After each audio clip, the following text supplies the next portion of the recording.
तो कारवां शुरू हो चुका है स्पेशल मॉडल पेपर का। विशेष R&D टीम एमकेसी की around 200 to 300 people work every day and night for you to create the perfect model paper. और ये मॉडल पेपर नहीं है, ये आपके लिए ब्रह्मास्त्र हैं, रामबाण है आपके एग्जाम में आपकी सफलता को 100% सुनिश्चित करने के लिए। तो बिना देरी किए मैं यही कहना चाहूंगा, इन मॉडल पेपर्स को पूरा देखिए, बढ़िया नोट्स बनाइए, इन क्वेश्चन कलेक्शंस को इकट्ठा करिए और अपने ज़्यादा दोस्तों को भी शेयर करिए, जिससे आप सब मिलकर के अपना सपना डिफेंस फोर्सेस को ज्वाइन करने का पूरा कर सकें। तो ये मॉडल पेपर ही नहीं है, ये हर बच्चे के लिए रामबाण है उसकी सक्सेस के लिए। तो चलिए शुरू करते हैं।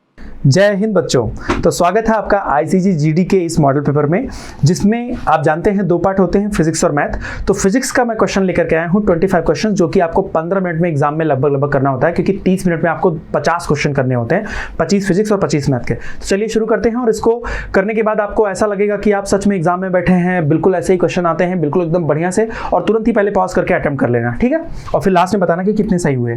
देखिए, निम्न बूलियन व्यंजकों में से कौन सा सही नहीं है। देखिए ध्यान देना, अगर इसको हम गौर करेंगे तो जो आपको आ रहा होगा a.b, अगर ये है और पूरे का कर रहे हैं तो ये कितना हो जाएगा, a के बार का बार प्लस b के बार का बार बराबर कितना आ जाएगा, इसका वैल्यू आ जाएगा a प्लस b, और यहाँ पे क्या दिया हुआ है, a.b दिया हुआ है। तो यही ऑप्शन सही हो जाएगा, क्योंकि ये गलत है। चलिए, एक इलेक्ट्रॉन 1000 वोल्ट के विभवांतर से त्वरित किया गया है, इलेक्ट्रॉन द्वारा प्राप्त वेग कितना होगा। देखिए, आप फॉर्मूले से चलेंगे तो EV बराबर कितना होता है, हाफ mv स्क्वायर। अब यहाँ पर आपसे क्या पूछा जा रहा है, v पूछा जा रहा है, तो v बराबर कितना हो जाएगा, 2EV अपॉन कितना हो जाएगा, m, और इसका कितना हो जाएगा, अंडर रूट। जब इतना लिखेंगे तो 2 × 1.6 × 10⁻⁻19 हो जाएगा। v का वैल्यू रखेंगे तो 10⁻3 हो जाएगा। m का वैल्यू होगा तो 9.1 × 10⁻31 हो जाएगा। ये सारी वैल्यूज आप सॉल्व करेंगे तो आपको लगभग 1.88 × 10⁻7 के आसपास मिलेगा, और मीटर पर सेकंड मिल जाएगा। तो यानी कि ऑप्शन नंबर बी करेक्ट हो जाएगा, क्योंकि यहाँ पर आप -31 देखेंगे और ये -16 होगा, ऊपर चला जाएगा तो -15 होगा, +15 होगा, और अगर 10 को इसमें मिला लेंगे तो ये 16 दूनी 32/9.1 हो जाएगा, और 10 की घात 7 बाहर आ जाएगा। ठीक है, चलिए, इनमें से अच्छा न्यूट्रॉन बंधक कौन है, मतलब अच्छा मॉडरेटर कौन है, तो आप जानते हैं हैवी वाटर से बेटर कुछ है नहीं इस दुनिया में मॉडरेटर के तौर पे।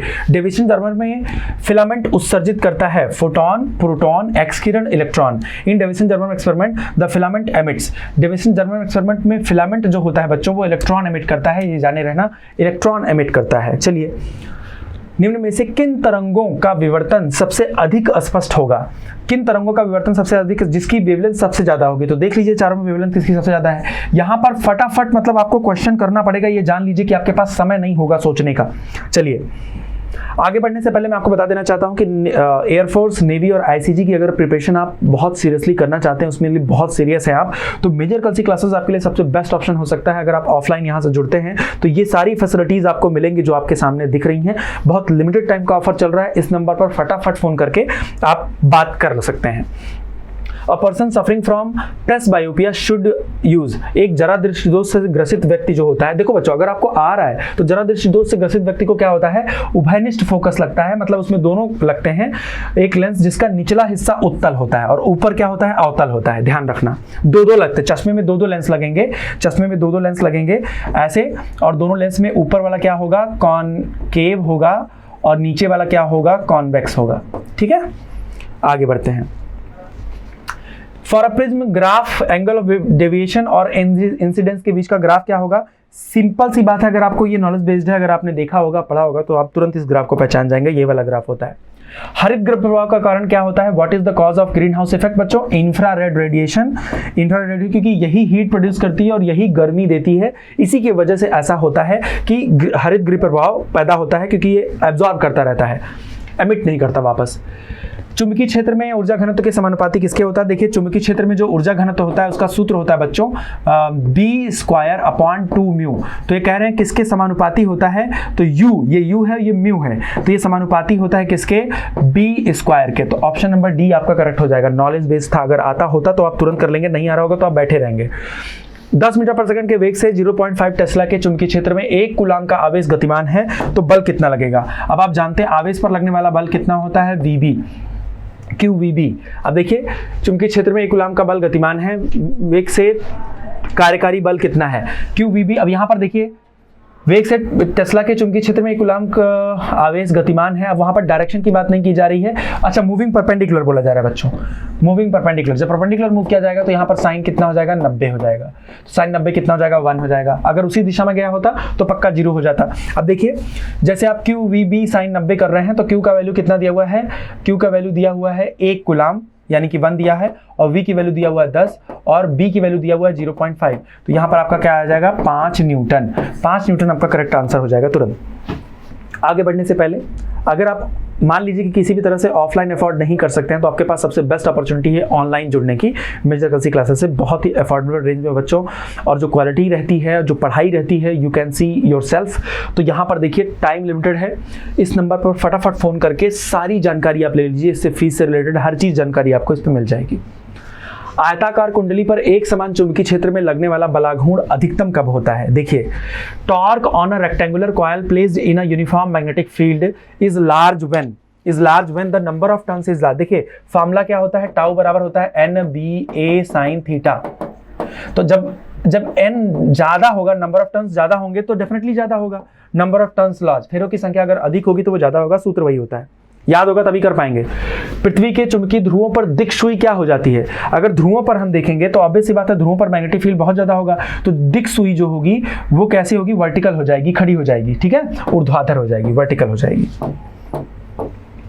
क्या किसी धातु को परावैद्युत माध्यम के रूप में प्रयोग किया जा सकता है? ना, नहीं किया जा सकता। क्यों? क्योंकि उसके अंदर इलेक्ट्रिक फील्ड होगा ही नहीं, बाहर ही फील्ड होता, तो कभी भी नहीं कर सकते आप, ध्यान रखना। निम्न में से किसे विद्युत ऊर्जा का टैंक कहा जाता है? विद्युत ऊर्जा का टैंक किसी और को नहीं बल्कि इसका टैग मिला है किसको, संधारित्र को मिला है।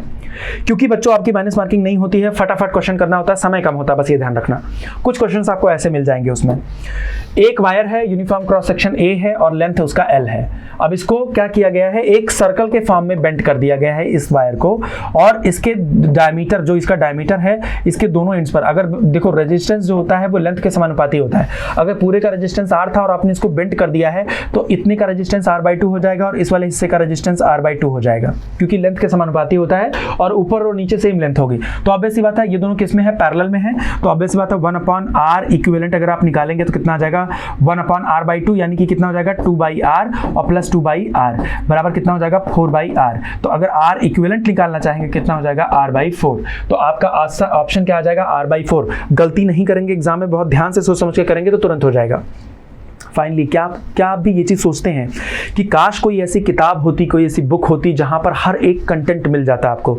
तो बच्चों मेजर कल्सी क्लासेस की जो बुक है ना, चाहे वो आप ICG के लिए हो, चाहे वो आप नेवी के लिए हो, चाहे वो किसी भी एयरफोर्स के लिए हो, तो आपको कहीं पर भटकने की जरूरत नहीं है। हर एक कंटेंट आपको मेजर कल्सी क्लास की किताब में मिल जाएगा। जब एक कण जिसका आवेश Q है E में प्रक्षेपित किया जाता है, जब यह विद्युत क्षेत्र की दिशा के अनुदिश y दूरी तय करता है तो तय किया गया कार्य क्या होगा। देखिए कार्य बराबर क्या होता है, वर्क इनटू डिस्प्लेसमेंट। अब वर्क कितना होता है Q इनटू E और डिस्प्लेसमेंट कितना है, y कह रहे हैं, y दूरी वो चला है। Charge is projected in uniform electric field E, work done by suffer displacement y along the direction यही होगा। तो Q E y option number A में ही दिया है, आपके सामने ही है, वही आंसर हो जाएगा। दो आवेशित कणों के बीच की दूरी आधी की जाती है तो इनके बीच लगने वाला बल हो जाता है। अगर दो आवेशित कणों के बीच, अगर दो आवेशित कण हैं Q1 और Q2 और इनके बीच की दूरी को आधी की जाती है तो F प्रोपोर्शन इनवर्सली प्रोपोर्शनल होता है R² के। अगर आप इस डिस्टेंस को हाफ कर देंगे यानी कि 1/R/2 कर देंगे, इसका स्क्वायर होगा तो F डैश जो हो जाएगा वो कितना हो जाएगा, F डैश हो जाएगा यहाँ पर 4 टाइम्स आ जाएगा 1/R²। तो जो भी था उसका 4 गुना हो जाएगा, 4 टाइम्स हो जाएगा, उसका 4 गुना हो जाएगा बच्चों।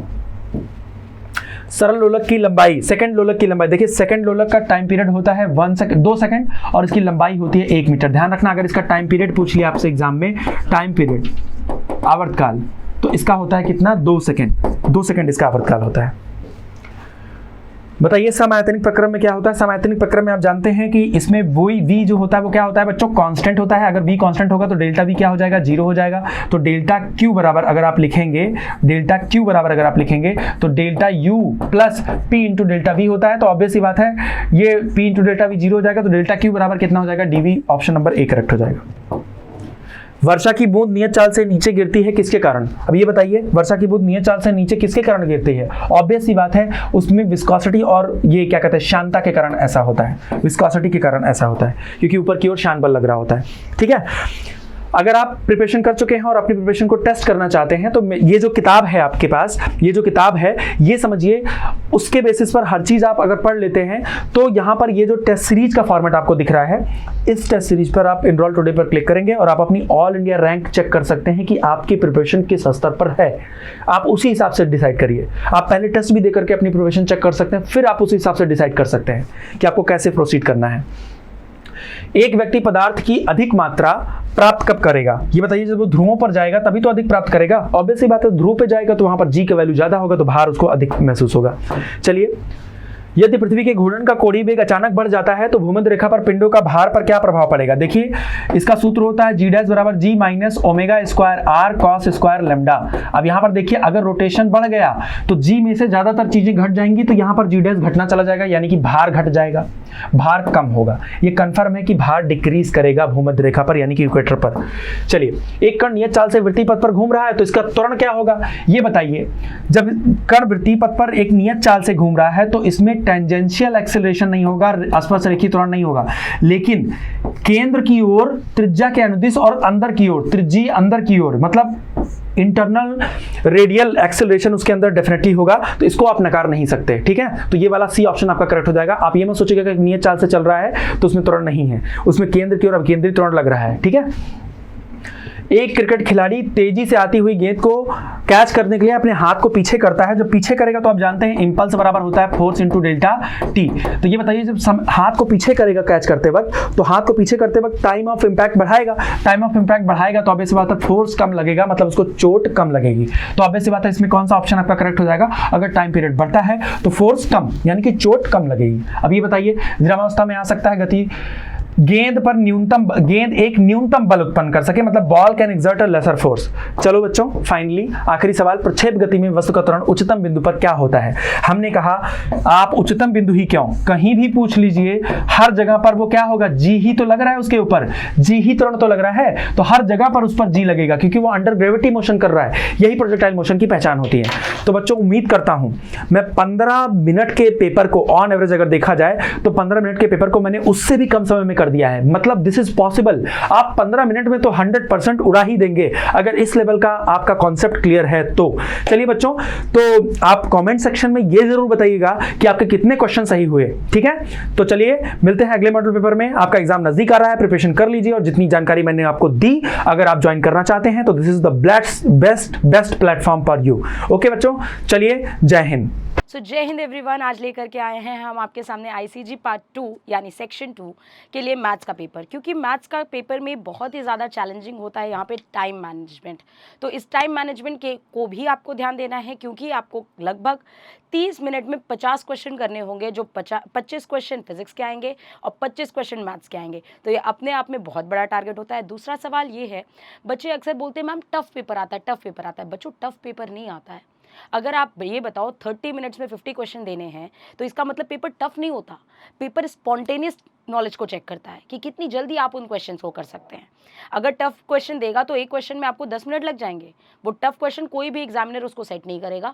बेसिकली वो जो क्वेश्चंस होते हैं वो स्पॉन्टेनिटी को चेक करते हैं कि कितनी जल्दी सोच करके बच्चा कितनी जल्दी इसके आंसर तक पहुंच सके। क्वेश्चन इसी फॉर्मेट पे सेट किए जा सकते हैं, ईजी होते हैं और उसके आंसर्स तक आपको पहुंचने में ज़्यादा से ज़्यादा 10 से 15 सेकंड का टाइम लगे, इससे ज़्यादा का समय नहीं लगना चाहिए।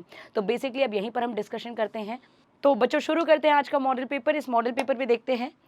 सबसे पहला क्वेश्चन आपके सामने ये दिख रहा है। इस क्वेश्चन में ये बोला गया है कि log 7 बेस 4 ये दिया हुआ है। ये समथिंग इन्फॉर्मेशन दी हुई है और हमें इस पे बेस्ड क्वेश्चन को सॉल्व करना है। अगर हम इस क्वेश्चन को देखें तो इसको हम क्या लिख सकते हैं? log बेस में 7 4 की पावर 2, तो 2 आगे आ जाएगा। इसको आप कैसे लिखेंगे? इसको आप लिखेंगे, अगर हम log ऊपर कर दें 4 और बेस में 7 कर दें तो ये वैल्यू हो जाएगी 1/x की।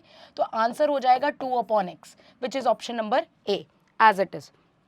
नेक्स्ट क्वेश्चन की बात अगर हम करें यहाँ पे, तो ये क्वेश्चन अगेन लॉग का है। अगर लॉग का टर्म उधर भेज दिया जाए तो हमारा एंटी लॉग लेने पे 999 plus under root X square minus 3x plus 3 is equals to 10 की पावर 3 हो जाएगा। 10 की पावर 3 यानी कि 1000 हो जाएगा। तुरंत स्टेप कैलकुलेट करो।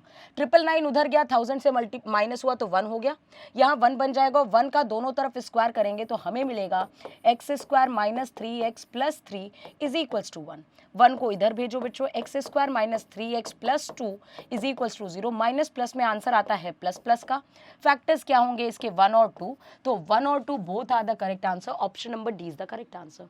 देखा, समय ज़्यादा नहीं लगता, बट डिपेंड करता है कि आप उस क्वेश्चन को किस तरीके से देखते हैं। अगर आपकी स्पीड ऐसी नहीं, आप नहीं सोच पा रहे, तो आपको अभी से ब्रशअप करने को खुद को तैयार करना पड़ेगा, क्योंकि वर्दी वही लेकर के जाएगा जो अप्रोच सही करेगा। आगे, ए अगर बी का सबसेट है तो बी यूनियन ए क्या होगा भाई, ए तो ऑलरेडी बी के अंदर है तो यूनियन भी बी ही हो जाएगा। इसमें कोई सोचने वाली बात थोड़े ना। नेक्स्ट क्वेश्चन देखते हैं, ये क्या है। ये सीरीज एक जीपी है। अगर इस जीपी को देखें तो फर्स्ट टर्म क्या है आपका 3 है। अब हम r को सर्च करते हैं। r है आपका -1/3, साइन चेंज हो रहे हैं ऑल्टरनेटिव, दैट मीन्स r में माइनस साइन तो है ही है। सेकेंड टर्म का अपॉन फर्स्ट टर्म करो, रेशियो मिल गया 1/3। इनफाइनाइट टर्म का सीरीज का सम क्या होता है, s infinity a upon 1 minus r, that is nothing but 3 upon 1 minus 1/3। अगर आप इसको ऐड करोगे 3 ऊपर चला जाएगा 9 हो जाएगा, 3 + 1 हो जाएगा 4, तो 9/4 is the correct answer which is option number C. Got it. चलो नेक्स्ट क्वेश्चन की बात करें तो ये HP में है तो हमें x की वैल्यू जाननी है। अगर HP में है तो इसका उल्टा AP में होगा, है ना। ये अगर हरात्मक श्रेणी में है तो इसका उल्टा समांतर श्रेणी में होगा, यानी कि 4x10 आपका AP में होगा। अगर AP में होगा बच्चों तो बीच वाले टर्म का डबल आपका अगल बगल वाले टर्म का सम होता है। ये हो गया 14, यानी x की वैल्यू हो गई 7, which is again option number C is the correct answer. Got it. चलो नेक्स्ट क्वेश्चन देखते हैं। How many objects, 4 different objects can be divided into 2 groups such that each group contain 2 objects. हर group में 2 objects हों। Total distribution 4 चीजें हैं भाई, देखो इसका शॉर्ट ट्रिक सीधा सीधा सिखा रहा है। 4 चीजें हैं, 4 चीजों को 2-2 में बांटना है, तो आप सीधा सीधा क्या करो, 4 फैक्टोरियल ऊपर, 2 फैक्टोरियल नीचे, 2 फैक्टोरियल नीचे। क्योंकि फिक्स्ड नहीं है किसको कितना देना है, इसलिए अगेन 2 फैक्टोरियल एक और नीचे आएगा। जब इसको हम सॉल्व करेंगे तो ये हो जाएगा 8 और ये होगा 24, तो आंसर होगा 3 यानी ऑप्शन नंबर डी। 4 फैक्टोरियल की वैल्यू 24 होती है, ये बात आपको पता है, और 2 × 2 × 2 दैट इज 8, तो आंसर आपका हो जाएगा 3। Got it. चलो नेक्स्ट क्वेश्चन को देखते हैं। How many integers between 1000 and 10,000। इसका मतलब ये होता है कि ये बताना कि आप कितने डिजिट का नंबर बनाना है। 1000 से 10,000 के बीच में कितने डिजिट का नंबर बनेगा, 4 डिजिट का नंबर बनेगा। यूज क्या करना है, सिर्फ डिजिट 4, 5, 6 यूज करना है। तो पहले के लिए 3 ऑप्शन, अगले के लिए 3 ऑप्शन, अगले के लिए 3 ऑप्शन, अगले के लिए 3 ऑप्शन, सबको मल्टीप्लाई करेंगे 3 की power 4 that is 81 is the correct answer. चलो तो बच्चों हम बात करते हैं सबसे पहले ऑफलाइन बैचेस की, जहां पे आप देख सकते हैं कि ऑफलाइन बैचेस का इस समय लिमिटेड ऑफर चल रहा है, और अगर आपको इससे रिलेटेड कोई भी इन्फॉर्मेशन लेनी है तो आप हेल्पलाइन नंबर पे कॉल करके इन्फॉर्मेशन ले सकते हैं, क्योंकि क्लासरूम का इन्वायरमेंट सबसे डिफरेंट होता है। जैसा कि आपको पता है डिफेंस वर्ड शुरू होता है डी से, और डी से ही होता है डिसिप्लिन। जब आप क्लास में बैठते हैं तो उस पोस्चर्स को सीखते हैं, ठीक है। तो क्लासरूम में बैठने से एक इन्वायरमेंट का समझ में आता है कि हाँ कितना कॉम्पिटिशन है, और साथ ही साथ बच्चों का आपस में भी इंटरेक्शन बढ़ता है। तो ये एक वाइब जरूरी होती है एक डिफेंस में जाने के लिए। Classroom environment is very important for the preparation. चलो आगे क्वेश्चन नंबर 8 की ओर चलते हैं। क्वेश्चन नंबर 8 में इसमें मिडिल टर्म पूछा है। पावर कितनी है 10, तो 10/2 प्लस 1 जो टर्म होगा वही आपका मिडिल टर्म होगा। तो ये कौन सा टर्म बन जाएगा आपका, 6th टर्म आपका मिडिल टर्म बन गया।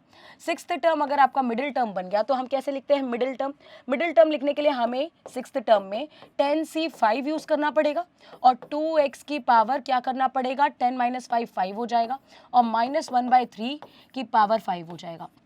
और ये 10c5 हो गया और 2 की पावर 5 हो गया, x की पावर 5 x की पावर 5 यहाँ से कैंसिल हो जाएगा। यहाँ से आएगा 3 की पावर 5, क्योंकि माइनस साइन पे पावर ऑड है तो माइनस का एक साइन बच जाएगा, which is option number B. तो ध्यान से मार्क करेंगे, ऑप्शन नंबर 20 का एकदम करेक्ट आंसर होगा। चलिए नेक्स्ट क्वेश्चन की ओर अगर हम चले तो क्वेश्चन नंबर 9 हमारा क्या दिया है, एक डाइस को रोल किया गया है। 3 डाइस को रोल किया है, 3 डाइस एक साथ, यानी 3 पासों को आपने इकट्ठा चला। इस बात की क्या प्रायिकता है कि तीनों पे अलग अलग अंक आए, तीनों पे अलग अलग अंक। तो पहले के लिए कितनी चॉइस है कि 6 में से कोई भी 6 आ जाए, बट अगले में क्या है 6 में से कोई 5 ही आने चाहिए, क्योंकि एक जो आ चुका है वो दोबारा रिपीट नहीं होगा। अगले के लिए क्या चॉइसेस है, 6 में से कोई 4 आए, क्योंकि 2 जो आ चुके वो अब नहीं आने चाहिए। ये कैंसिल हो गया, ये हो जाएगा 2/3, 2 से कैंसिल होगा 3, that is 5/9 is the correct answer, which is option number C is the correct answer. Got it. चलो नेक्स्ट क्वेश्चन दिया है 5 person ABCDE are in a queue. एक लाइन में खड़े हैं ABCDE, the probability that A and E together not together का case तो हमेशा आता रहता है, तो ए और ई को साथ में रखना है, यानी BCD लिया और ए और ई को डब्बे में बंद कर दिया। तो अब टोटल लोग कितने 4 फैक्टोरियल, लेकिन 2 इनका भी अरेंजमेंट होगा तो 2 फैक्टोरियल। प्रोबेबिलिटी पूछा है, प्रोबेबिलिटी पूछा है तो नीचे टोटल अरेंजमेंट भी तो लिखना पड़ेगा। टोटल अरेंजमेंट कितने लोग हैं भाई साहब, 5 लोग हैं, तो 5 फैक्टोरियल आएगा, 4 फैक्टोरियल कैंसिल हो जाएगा, 2/5 बचेगा, which is option number C is the correct answer. Got it. चलो नेक्स्ट क्वेश्चन देखते हैं। आपको एक ट्रिग्नोमेट्री का क्वेश्चन दिया हुआ है। अगर इस ट्रिग्नोमेट्री के क्वेश्चन को हम देखें तो इस क्वेश्चन को हम कैसे कर सकते हैं, इस चीज़ को ज़रा देख लेते हैं ध्यान से। अगर हम यहाँ पे साइन स्क्वायर, ठीक है, एक काम करते हैं, हिट एंड ट्रायल करते हैं इस क्वेश्चन में। अगर ये कोसेक स्क्वायर एक्स थीटा को मैं नीचे लिख दूं तो ये आ जाएगा नीचे साइन स्क्वायर थीटा, ये खत्म इधर से, है ना, ये खत्म। अब hit and trial, put the value, theta की वैल्यू आप रख दीजिए 90। क्यों मैम ने 0 डिग्री नहीं रखा? 0 डिग्री इसलिए नहीं रखा बेटा क्योंकि नीचे 0 नहीं बनना चाहिए। नीचे 0 बनना मतलब कि पाप आना, ठीक है, और आप मैथमेटिक्स में पाप नहीं कर सकते वरना बेटा तुझे पाप लगेगा। तो बेसिकली यहाँ पे क्या है कि आपको यहाँ पे थीटा की वैल्यू रखनी है। थीटा की वैल्यू अगर हमने 90 रख दिया तो ये साइन की पावर साइन 90 कितना होता है 1, कॉस 90 0, फिर +1 और नीचे 1, 1 + 1 2 होता है, यानी option number D, as simple as that. Trigonometry के मैक्सिमम क्वेश्चन आप हिट एंड ट्रायल से करेंगे तो बन जाते हैं, बट हाँ दिमाग खुला होना चाहिए उस समय। नेक्स्ट क्वेश्चन, आपको ये पैटर्न क्लियर होना चाहिए कि √(a) + √(a) + √(a) इनफाइनाइट तक अगर जा रहा है और a को अगर हम लिख सकते हैं n × n+1, जैसे फॉर एन एग्जाम्पल मैं समझा देती हूँ, जैसे लिखा हुआ है हमारा 20 + 20 + 20 ऐसे करके जा रहा है, और 20 को हम लिख सकते हैं 2 कॉन्जिक्यूटिव टर्म्स में, 2 लगातार संख्याओं में, 5 × 4। अगर प्लस का साइन है तो इसका आंसर 5 आता है, अगर माइनस का साइन होता तो इसका आंसर 4 आता। ये बहुत बार अर्थमेटिक में भी क्वेश्चन बनता है, मैथमेटिक्स में भी क्वेश्चन बनता है, तो इस चीज़ को थोड़ा सा बेसिक से याद रखो। अब यहाँ क्या है, इस 2 को अगर हम ध्यान से देखें तो 1 × 2 लिखा जा सकता है कि नहीं, प्लस साइन है तो बड़ा आंसर आएगा। इसका मतलब ये है कि कोसेक थीटा का वैल्यू 2 है। हमसे क्या पूछ रहा है, साइन थीटा, कोसेक थीटा 2 है तो साइन थीटा 1/2 होगा, दैट्स इट। Got it. चलो नेक्स्ट क्वेश्चन पे चलते हैं।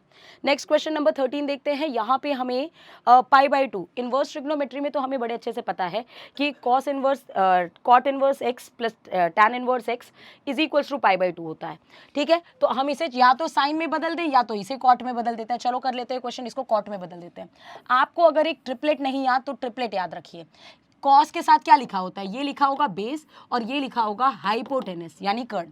तो ये हो जाएगा बेस यानी 1 - x² और ये हो जाएगा 1 + x², ये नहीं हाइपोटेनस हो जाएगा यानी 1 + x² होगा। तो ये होता है 2x, ये याद रखो, ये ट्रिपलेट बनता है, ये बहुत इंपॉर्टेंट ट्रिपलेट है। हमेशा याद रखो कि 1 + p², 1 - p² और 2p, ये एक ट्रिपलेट बनाता है और ये हाइपोटेनस का काम करता है, बड़ी वाली साइड हमेशा हाइपोटेनस। तो अगर मैं यहाँ से tan इनवर्स की वैल्यू निकालूं तो tan इनवर्स क्या होगा, perpendicular upon base 2x upon 1 - x² plus tan inverse नहीं cot इनवर्स की वैल्यू निकाल लेते हैं, एक सेकेंड, cot इनवर्स की वैल्यू निकाल लेते हैं। तो cot इनवर्स क्या होगा, base upon perpendicular 1 - x² upon 2x और ये हो जाएगा tan इनवर्स x = π/2। तो ये तो प्रॉपर्टी होती है, tan inverse x + cot inverse x π/2 है तो दोनों x बराबर होने चाहिए। तो इन दोनों को बराबर पुट कर देते हैं, 1 - x² upon 2x = x। 2x उधर जाएगा तो 2x² हो जाएगा, ये इधर जाएगा तो 3x, 1 = 3x² हो गया। तो x² की वैल्यू 1/3, तो x की वैल्यू क्या 1/√3 हो जाएगी। हर चीज़ ज़रूरी है क्या एक एक स्टेप लिखो, थोड़ा मेंटली भी तो कैलकुलेट करो। जब आप मेंटली कैलकुलेट करने लगेंगे किसी चीज़ को तो जल्दी आंसर तक पहुंचेंगे। अब कुछ बच्चे होते हैं जब तक वो लिख नहीं देते 2 × 4 8 होता है तब तक वो सॉल्यूशन तक नहीं पहुंचते। क्या हर चीज़ लिखनी ज़रूरी है? थोड़ा मेंटल कैलकुलेशन भी आपको करने की ज़रूरत है यहाँ पे। आगे की बात करते हैं। तो बच्चों अगर बात करें लर्निंग ऐप के बारे में, तो अगर आप डिस्टेंट लर्निंग पे बिलीव करते हैं, यानी कि अगर आप यहाँ पे ऑफलाइन बैचेस में नहीं आ सकते हैं, तो इसमें भी एक लिमिटेड ऑफर चल रहा है अभी के लिए। आप जल्दी से जल्दी इसका पार्ट बन जाइए, क्योंकि यहाँ पे अभी फ्रेश न्यू कोर्सेज स्टार्ट हुए हैं, जहाँ पे आपको properly doubt counter session, live classes, recorded lectures और साथ ही साथ पीडीएफ्स और पीपीटीज मिलती हैं, जो आपके प्रिपरेशन को एकदम बूस्टअप करेगा और घर बैठे आपको सटीक तैयारी मिल जाएगी। तो इसको जल्दी से जल्दी अवेल करें। तो बढ़ते हैं बच्चों अगले सवाल की ओर। अगला सवाल है क्वेश्चन नंबर 14 हमारा, ये दिया हुआ है, अगर लॉग की इनइक्वालिटी नहीं पता तो आप लॉग की इनइक्वालिटी को जानिए कि लॉग ए बेस एक्स अगर ग्रेटर देन है लॉग वाई बेस में ए, अगर a की वैल्यू लेस देन 1 होती है, 0 से तो बड़ा ही रहेगा बट लेस देन अगर 1 होती है, तो इनइक्वालिटी पलट जाती है, x is less than y हो जाता है। अगर a ग्रेटर देन 1 होता है तो इनइक्वालिटी पलटती नहीं है। तो यहाँ क्या है, a की वैल्यू लेस देन 1 है, 1/2 लिखी हुई है, आप देखिए। तो इसका मतलब ये हुआ x² - 1 इज लेस देन और इक्वल टू 3x हो जाएगा। इसको अगर आप प्रॉपरली लिखेंगे तो यहाँ से आ जाएगा x² - 3x + -1 is less than और इक्वल टू 0। इसके रूट्स निकाल लेते हैं, तो x की वैल्यू कितनी आएगी, यहाँ से आ जाएगा -b यानी 3 ± √b² यानी 9 -4a1 है, c -1 है, तो यहाँ से आ जाएगा -1/2a, 2 1 है, तो ये हो जाएगा 3 ± √13/2 हो जाएगा। अच्छा, ये दो रूट्स इसमें इंक्लूड हुए, हमें कौन सा लेना है, लेस देन वाला। अगर हम इसे नंबर लाइन में प्लॉट करेंगे तो 3 - √13/2 आएगा, एक जगह आएगा 3 + √13/2 आएगा। और आप ये देखो यहाँ साइन प्लस माइनस प्लस का अगर आप जब माइनस प्लॉट करेंगे तो सॉल्यूशन हमारा इसके बीच में होना चाहिए, लेकिन ये तो सिर्फ एक कंडीशन निकली कि हमारा सॉल्यूशन इसके और इसके बीच में होना चाहिए। नेक्स्ट कंडीशन को अगर हम ध्यान दें तो लॉग की प्रॉपर्टी ये होती है कि ये वाली वैल्यू हमेशा ग्रेटर देन 0 होनी चाहिए, यानी x² - 1 is greater than 0, x - 1 x + 1 is greater than 0। इसका मतलब ये हुआ कि आंसर -1 और 1 के बीच में बड़ा पॉजिटिव आंसर लेना है, यानी हमेशा आपको आंसर 1 से बड़ा लेना पड़ेगा बच्चों, क्योंकि जब आप इसमें प्लॉट करेंगे तो प्लस माइनस प्लस होगा, तो पॉजिटिव साइन कब आएगा, 1 के बड़ा, 1 से बड़ा होना चाहिए और इससे छोटा होना चाहिए। दैट मीन्स आंसर आपका हो जाएगा option number D. Is it clear? 1 को इंक्लूड इसलिए नहीं कर सकते क्योंकि अगर आपने यहाँ 1 रख दिया तो log 0 is not defined. Inequality पे बेस्ड क्वेश्चन, एक अगर आपको इनइक्वालिटी और लॉग के ऊपर इस तरह की इनइक्वालिटी पे क्वेश्चन चाहिए तो हमें कमेंट सेक्शन पे जरूर बताना। वेवी कर्व मेथड को अच्छे से एक्सप्लेन कर देंगे एक नई वीडियो में।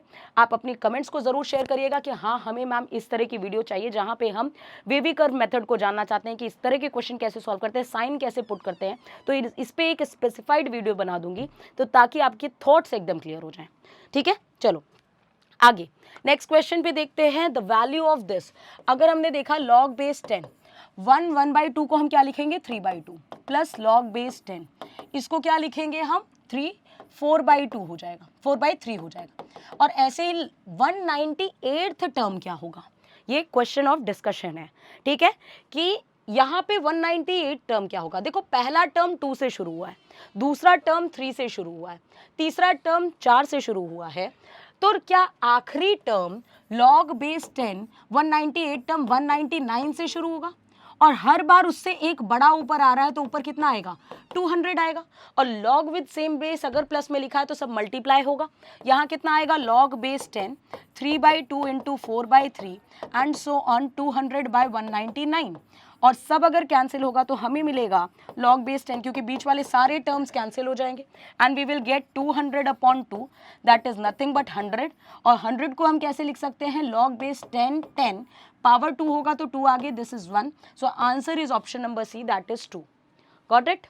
इस तरह के प्रोसीजर में थोड़ा सा दिमाग लगाना पड़ता है। अगर आप पेपर में अटक रहे हैं ऐसे सवाल में, तुरंत स्किप करिए और आगे वाले क्वेश्चन को देखिए, क्योंकि टाइम लिमिटेशन बहुत ज़्यादा मैटर करेगी आपके इस पेपर में। नेक्स्ट क्वेश्चन को देखते हैं। नेक्स्ट क्वेश्चन में दिया है ए की वैल्यू ये है, बी की वैल्यू ये है, ए माइनस बी। अच्छा एक बात बताओ, ए यूनियन बी निकालना है, A union B, A minus B में अगर पूरा बी को जोड़ दिया जाए तो ए यूनियन बी आ जाएगा। तो जिसने पकड़ लिया इस क्वेश्चन को, जबरदस्ती ए यूनियन बी दुनिया भर का फॉर्मूला लगा रहे हैं तो काम खत्म उसका। बी को पकड़ो और बी में ओनली ए, ये वाला जोड़ दो और ये दोनों पूरा जोड़ दो, आगे आंसर। इन दोनों को जोड़ेंगे तो यूनिट डिजिट 3 आएगी, 6 + 7 13 होता है आंसर ए ऑप्शन, काम खत्म। इससे ज़्यादा दिमाग नहीं लगाना है आपको। नेक्स्ट क्वेश्चन की बात अगर हम करें, क्वेश्चन नंबर 17, इस क्वेश्चन के ऊपर डिस्कशन कर लेते हैं। x की वैल्यू ये दी हुई है। अच्छा, x की वैल्यू अगर ये दी हुई है तो आप देखो ये एक जीपी है। अगर ये जीपी है तो x की वैल्यू क्या होगी, sum of infinite term. Sum of infinite term क्या होगा, 1/1 माइनस आर। आर क्या काम कर रहा है यहाँ, a, तो x की वैल्यू होगी 1/1/a। यहाँ से अगर हम a की वैल्यू निकाल लें तो हमें क्या मिलेगा, 1/a is equals to 1/x, that is nothing but a is equals to x minus 1/x हो जाएगा। सिमिलरली अगर हम y की वैल्यू निकाल लें तो क्या डायरेक्टली लिख दूं, क्योंकि सेम पैटर्न पे है, तो b की वैल्यू आएगी y minus y upon Y. क्यों बार बार टाइम वेस्ट करना है, जब सेम पैटर्न पे क्वेश्चन दिख रहा है, डेटा बस चेंज हुआ है, तो जैसे x की वैल्यू वैसे ही y की वैल्यू। हमें इस सीरीज की वैल्यू चाहिए, तो ये भी तो सम ऑफ इनफाइनाइट टर्म्स है। तो हमें जिस सीरीज के बारे में आंसर निकालना है, हमें जिस सीरीज का आंसर निकालना है उसके ऊपर चलते हैं। सीरीज अगर ये दी है तो यहाँ रेशियो का काम कौन कर रहा है, ए बी। तो इसका सम कितना आ जाएगा बच्चों, इसका सम आ जाएगा 1/1 माइनस ए बी। और अगर हम a की जगह a की वैल्यू, b की जगह b की वैल्यू रखें तो देखो हमें क्या मिलेगा, 1/1 माइनस x माइनस 1/x, और यहाँ से आ जाएगा y minus 1/y। When you will solve it, you will get X Y का एलसीएम लेने पे ऊपर चला जाएगा और यहाँ बचेगा एक्स वाई माइनस, अंदर सॉल्व करो X Y minus X plus 1 आ जाएगा। एंड जब आप माइनस को अंदर मल्टीप्लाई करेंगे तो ये हो जाएगा एक्स वाई ऊपर, नीचे आ जाएगा X Y minus X Y plus X minus 1। This will cancel out, तो आंसर हो गया X Y upon Y plus X minus 1, which is option number A is the correct answer. तो थोड़ा सा टिपिकल था। अब बच्चे बोलते हैं मैम आप तो बड़ा आसान क्वेश्चन का, बेटा मैं सॉल्व करा रही हूँ इसलिए तुम्हें आसान लग रहा है, खुद से पेन उठा करके बैठो तो एक बार। अब पॉइंट भी ये है कि टाइम लिमिटेशन में करना है तुमको, ठीक है। कुछ क्वेश्चन अगर आपके पेपर में 25 क्वेश्चन आ रहे हैं तो उसमें से अप्रोक्सीमेट आपको 6 से 7 क्वेश्चन तो टफ मिलेंगे ही, लेकिन बाकी आसान मिलेंगे। हिट करना है उन क्वेश्चन को जो तुम्हें आते हैं, ठीक है। और अगला question P Q R GP में है, तो tan inverse P, tan inverse Q और tan इनवर्स आर एपी में है, तो आप बताइए इनमें से कौन सी बात पी क्यू आर किस में होगा। अच्छा, पी क्यू आर जीपी में है, इसका मतलब ये लिख सकते हैं क्यू स्क्वायर बराबर पी आर, और ये तीनों टर्म्स अगर जीपी में है तो 2 tan इनवर्स क्यू बराबर हो जाएगा tan inverse P plus tan inverse R के। फॉर्मूला लगा देते हैं, 2 tan इनवर्स क्यू कितना होता है, tan inverse 2q upon 1 minus Q square होता है। यहां से कितना आएगा, tan inverse x plus Y का फॉर्मूला क्या होता है, p plus Q P plus R upon 1 minus P R, यही होगा। अच्छा, पी आर की वैल्यू, अच्छा tan इनवर्स दोनों सेम है तो tan इनवर्स हटा दो, इन दोनों को कंपेयर कर देते हैं। जब आप इन दोनों को कंपेयर करो आप देखो बेस में सेम नंबर लिखा है। कैसे बेस में सेम लिखा है, क्योंकि पी आर की वैल्यू तो क्यू स्क्वायर के बराबर है, ये कट गया। अगर ये कट गया तो अंदर वाला कंपेयर करो, क्या 2q is equals to P R है, इसका मतलब पी क्यू आर तो आपका एपी में भी आ गया। यही टर्म जीपी में है, यही टर्म एपी में है, यानी कि दोनों सीरीज एपी में और जीपी में कब होती है, जब तीनों टर्म्स इक्वल होते हैं। कांस्टेंट सीरीज जैसे 1 1 1 2 2 2 3 3 3, ये सारे टर्म्स किस में है, एपी में भी है और जीपी में भी है, इस बात का ध्यान रखिएगा, ठीक है। नेक्स्ट क्वेश्चन दिया हुआ है डिक्शनरी पे बेस्ड क्वेश्चन। नेक्स्ट क्वेश्चन है आपका डिक्शनरी पे बेस्ड क्वेश्चन। इस क्वेश्चन को मैं आपको दूंगी होमवर्क, और अगर आपसे ये क्वेश्चंस नहीं होते हैं तो हमें कमेंट सेक्शन पे बताइएगा, इसकी मैं शॉर्ट ट्रिक डिस्कस करूंगी जहां से आप इसको सेकंड्स में कर देंगे क्वेश्चन को, और जिसको आ जाता है वो जरूर कमेंट सेक्शन में बताइए कि इसका आंसर क्या होगा। साथ ही साथ आप और बच्चों अगर हम बात करें अपने बुक्स के बारे में, बुक्स जो कि यहाँ के एक्सपर्टीज के थ्रू बनाई गई है, ऐसी बुक्स जिसमें मिसलेनियस प्लस आपके एक्सपेक्टेड क्वेश्चन, पीवाईक्यू क्वेश्चन और टॉपिक वाइज, सबसे अच्छी बात इस बुक्स की कि यानी कि इन बुक्स में सबसे ज्यादा इंपॉर्टेंट ये बात है कि इसमें टॉपिक वाइज क्वेश्चन दिए गए हैं।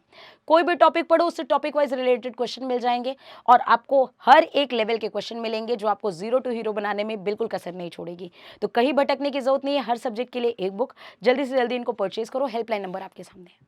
The number of permutation by taking all the letters keeping the vowels of the word combine in the odd places, यानी कि आपको टोटल परमुटेशन बताने हैं। आपका जो वर्ड है कंबाइन, उसमें वॉवल्स को आपको हमेशा विषम स्थान पे रखना है। तो अच्छा, वर्ड है अगर कंबाइन, तो इसके ऊपर जरा ध्यान से देख लें। एक सेकेंड, कंबाइन, इस पे अगर हम ध्यान से देखें तो हमारे पास वॉवल है ओ आई ई और कॉन्सोनेंट है सी एम बी एन, 1 2 3 4 5 6 7। विषम स्थान कौन कौन से, 1 2 3 4, 4 विषम स्थान और 3 वॉवल। इन विषम स्थान पे वॉवल को बैठाना है। क्या सिखा है? जब भी जगह ज्यादा लोग कम तो परमुटेशन का इस्तेमाल, 4 जगह पे 3 वॉवल को अरेंज करना है। बचेंगे कितनी जगह? 4 जगह। 4 जगह 4 लोग बैठेंगे कितने तरीके से? 4 फैक्टोरियल के तरीके से। तो 4p3 का वैल्यू कितना होगा? 4 फैक्टोरियल और अगेन इंटू 4 फैक्टोरियल। 4 फैक्टोरियल कितना होता है? 24। 24 इंटू 24। 24 का स्क्वायर कितना होगा? 576, विच is option number D. Got it? चलो नेक्स्ट क्वेश्चन। नेक्स्ट क्वेश्चन के बारे में अगर हम डिस्कशन करें, question number 21, the coefficient of the middle term पूछ रहा है। Coefficient of the middle term पूछ रहा है तो क्या होगा? अगर पावर आपकी 4 है तो मिडिल टर्म क्या होगा? 4/2 + 1, यानी थर्ड टर्म आपका मिडिल टर्म होगा। थर्ड टर्म मिडिल टर्म होगा तो 4c2 और 2 की पावर 2 और 3 की पावर भी 2 हो जाएगा। बस आपसे कोफिशिएंट पूछ रहा है तो x से हमारा कोई लेना देना नहीं है। 4c2 की वैल्यू होगी 6 और यहाँ से हो जाएगा 2 की पावर 2 4, 3 का स्क्वायर हो जाएगा 9, ये हो जाएगा 36। 36 into 6 216। 216 which is option number D is the correct answer. Got it? 6 का क्यूब हो जाएगा ना। चलो नेक्स्ट क्वेश्चन, क्वेश्चन नंबर 22 पे देखते हैं। क्वेश्चन नंबर 22 बोला गया है, एक कार्ड निकाला जाता है well shuffled pack of 52 cards, तो प्रोबेबिलिटी क्या है कि वो स्पेड निकलेगा या फिर क्वीन निकलेगा? तो स्पेड निकलने की प्रॉपर्टी क्या है? स्पेड अपने पास कितने टोटल होते हैं, यानी हुकुम के पत्ते। हुकुम के पत्ते अपने पास होते हैं टोटल 13। अब क्वीन निकालने की प्रोबेबिलिटी कितनी है? 4। लेकिन एक बात बताओ, हुकुम में भी तो एक रानी है, तो एक रानी दोनों में काउंट हो गई, इसलिए -1 करना पड़ेगा। अपॉन कितने टोटल कार्ड्स है? 52। तो टोटल कितना हो गया? 16/52। अगर आप इसे 4 से काटेंगे तो 4/13 आएगा, विच is option number D is the correct answer. Got it? चलो नेक्स्ट क्वेश्चन पे चलते हैं। नेक्स्ट क्वेश्चन की बात अगर हम करें तो यहाँ पे बोला है the probability of leap year selected at random. एक लीप ईयर आपने सिलेक्ट किया एट रैंडम, तो इस बात की क्या प्रोबेबिलिटी है कि संडे आपका 53 बार आएगा। 53 बार संडे आने का मतलब है 52 बार संडे तो आता ही आता है। इसकी एकदम शॉर्ट ट्रिक होता है। लीप ईयर में कितनी बार आते हैं, कितने दिन बच जाते हैं? लीप ईयर में 366 दिन होते हैं। 364 डेज मतलब 52 वीक्स। 52 वीक्स यानी 52 बार संडे तो आएगा ही आएगा। बचे कितने दिन? 2 में से, और टोटल डेज कितने हैं? 7, तो 7/2। अगर ये सिंपल ईयर का क्वेश्चन होता तो आंसर आता 1/7। मंथ्स पे, ईयर्स पे हमेशा प्रोबेबिलिटी पे क्वेश्चन बनता है। बच्चों आपकी प्रिपरेशन को सबसे ज़्यादा बूस्टअप करता है टेस्ट प्रेप ऐप, जहाँ पे वाकई में जब आप टेस्ट में बैठते हैं तब आपको क्लियर होता है कि हाँ क्या क्या क्वेश्चंस आ रहे हैं और हमारी प्रिपरेशन कितनी है। तो अपने आप को टेस्ट करना बहुत ज़रूरी है, जहाँ पे आप टेस्ट में बैठे with proper procedure, time limitation के साथ, उतने ही लेवल के क्वेश्चन के साथ जो आपके पेपर में आने वाले हैं। तो इन क्वेश्चंस के साथ अपनी प्रिपरेशन को बूस्टअप करिए। तो एमकेसी ने आपके लिए एक प्रिपेयर किया है टेस्ट प्रेप ऐप, जहां पे आप अपने टेस्ट को देख सकते हैं विद टाइम लिमिटेशन और उसी लेवल के साथ। तो जल्दी से टेस्ट में बैठ करके अपनी प्रिपरेशन को टेस्ट करिए और इस ऐप को जल्दी से प्ले स्टोर से डाउनलोड कर लीजिए। नेक्स्ट क्वेश्चन अगर हम देखें तो 1 डिग्री बड़ा है कि रेडियन बड़ा है? डिग्री और रेडियन के बारे में आपको एक बात पता होनी चाहिए कि 1 रेडियन जो होता है ये अप्रॉक्सीमेट 57 डिग्री के बराबर होता है। इसका मतलब 1 रेडियन बड़ा होता है 1 डिग्री से। इसके बारे में ध्यान रखें कि 1 रेडियन, अगर डिग्री की कोई एंगल की कोई एसआई यूनिट आपसे पूछे तो एंगल की एसआई यूनिट होती है रेडियन बच्चों। तो ठीक है, 1 रेडियन बड़ा होता है 1 डिग्री से, इस बात का ध्यान रखिएगा। तो 1 डिग्री बड़ा होगा, साइन 1 डिग्री बड़ा होगा कि sine 1 radian? Obviously sine 1 radian बड़ा होगा साइन 1 डिग्री से। तो बी ऑप्शन इसका करेक्ट आंसर होगा। ये रिलेशन आप अपने दिमाग में याद रखिएगा या तो कहीं लिख लीजिए। नेक्स्ट क्वेश्चन के बारे में हम डिस्कशन करते हैं। नेक्स्ट क्वेश्चन हमारा ये है, जहाँ पे हमें ये देखना है कि इसकी वैल्यू कितनी होगी। तो आप इसको कैसे लिख सकते हो? आप इसको लिख सकते हो cos 10 pi minus pi by 3। 10 pi minus pi by 3 यानी 4th क्वाड्रेंट, इवन पावर है ना, इवन मल्टीप्लाई है पाई के साथ। ये 4th क्वाड्रेंट, और 4th क्वाड्रेंट में कॉस पॉजिटिव होता है तो कॉस π/3 हो जाएगा। Cos π/3 cos 60 degree, cos 60 degree यानी 1/2। Option number D. Question number 19 जो आपको होमवर्क दिया है उसका आंसर ज़रूर हमें कमेंट सेक्शन पे बताइएगा। ऐसे ही वीडियोस के लिए हमें कमेंट सेक्शन पे ज़रूर बताइएगा कि आपको कैसा लगा ये वीडियो। साथ ही साथ आप हमें कमेंट सेक्शन पे ये भी बताइएगा कि आपको वीवी कर्व मेथड आता है। अगर नहीं आता तो हमें ज़रूर बताइएगा, हम आपके लिए एक शॉर्ट वीडियो ज़रूर जल्दी से जल्दी बना के डालेंगे, क्योंकि ये बहुत सारे बच्चों का इशू है। नेक्स्ट इंपॉर्टेंट बात ये है, अपने स्कोर को ज़रूर कमेंट सेक्शन पे शेयर करिएगा कि आपने कितना स्कोर किया है। एक इंट्रैक्शन बनाना बहुत ज़रूरी है, तभी हमारी और आपकी एक म्यूचुअल अंडरस्टैंडिंग से ये क्लियर होगा कि आपने कितना स्कोर किया इस पेपर में। तो मिलते हैं नेक्स्ट वीडियो के साथ। टिल देन अपना ख्याल रखें बच्चों। जय हिंद, जय भारत, टेक केयर।